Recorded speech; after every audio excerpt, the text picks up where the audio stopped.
किशनपुर नामक गांव में रवि नाम का एक आदमी रहा करता था जो अपना ढाबा चलाता था।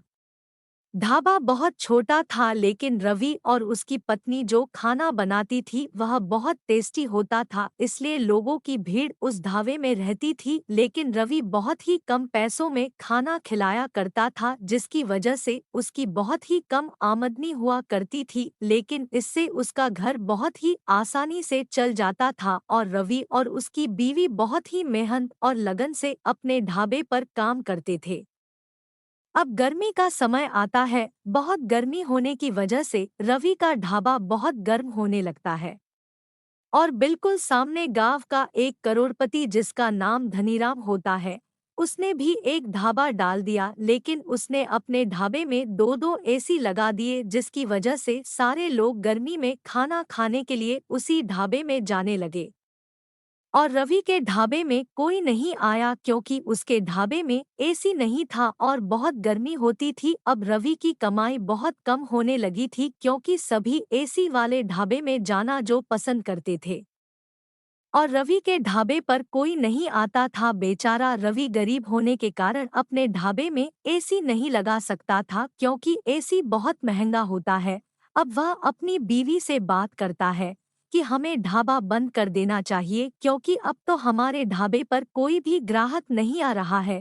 तभी रवि की बीवी कहती है, ठीक है, अब हमारे पास थोड़े से दाल और थोड़े से चावल बचे हैं, जिसे हम कल बनाकर खा लेंगे। इसके बाद हम अपना ढाबा बंद कर देंगे क्योंकि अब कोई ग्राहक नहीं आ रहा है। तो ढाबा चलाने का क्या मतलब? गांव के जमींदार वाला ढाबा रवि के ढाबे के बिल्कुल सामने था। दोनों पति पत्नी उनके पास आए और कहा कि हमारे साथ ऐसा हुआ है। तो रवि ने कहा, हमारी दंपति आई है। रवि ने उन्हें धागे पर रुकवाया और उन्हें दाल रोटी खाने को दिया और उन्हें रात भर रुकने को कहा।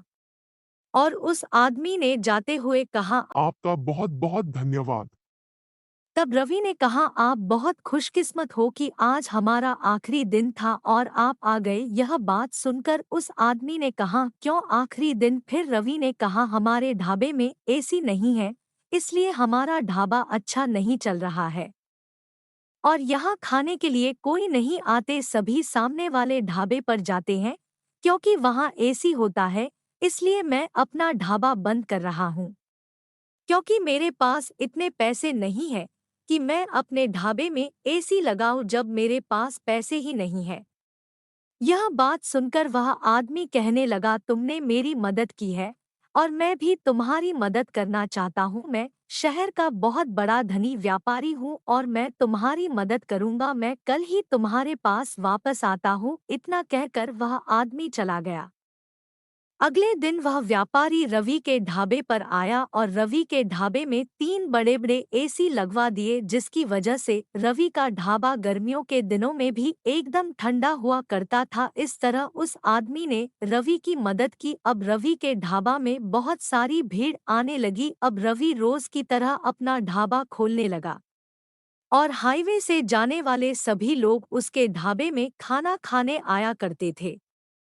तो इसी तरह अगर हम दूसरों की मदद करेंगे तो जीवन में हमारे प्रभु श्री राम जी भी हमारी मदद करेंगे।